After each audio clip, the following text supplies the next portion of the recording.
almost 100 years ago. It failed. John Stossel, host of Stossel, joins the company. And John, this week you are tackling present-day prohibition. So let me cut straight to it. You favor the legalization of any and all drugs, period? For adults, yes. I mean, some people say marijuana, it's a softer drug, but I think the only intellectually honest argument is, should consenting adults be allowed to poison ourselves? Don't we own our own bodies? I say yes. And as with prohibition, alcohol prohibition, the side effects of the law, the crime, we're corrupting whole countries, are far worse than the drugs. As the father of 6 children, I'm not sure I want to put that stuff on the street and make it much more readily available, because it would be more readily available than it is today. Maybe, but the kids say it's just as easy to get as alcohol, and alcohol is restricted. We can't even keep the stuff out of prisons. How do we think we're going to keep it out of America? OxyContin, methamphetamine, heroin, opium. That's available now on a widespread basis? Because it certainly would be if you legalize it. Certainly isn't. But look at the side effects of the bans on OxyContin, for example. Doctors say elderly people in pain can't get the pain medication they need. I mean, I'm not saying this is a perfection. I'm just saying trying to prohibit them causes more hurt than the substances themselves. Now, you're a classic libertarian. Yes. You're objective. You make objective statements, and you want objective policy.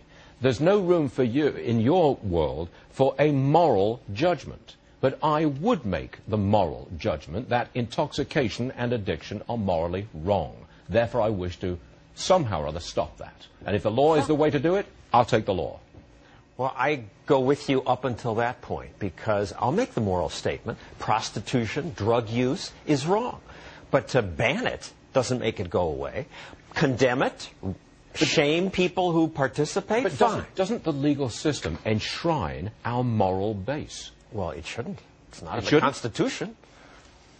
Well, you got me. I will say this, though. I mean, I remember when crack hit, I could tell you, black neighborhoods, and the devastation, the people that I saw crushed, devastated. You know, I think one of the reasons I was able to make it out was in part that it is illegal, that it was illegal, and I had a very strong mother.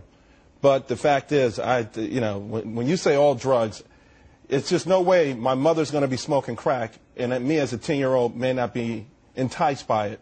And therefore, you know what, you're talking about wiping out entire generations of people and families. But 2 points, Charles. You make the wipeout assumption. And look, I went to college in the 60s, 70s.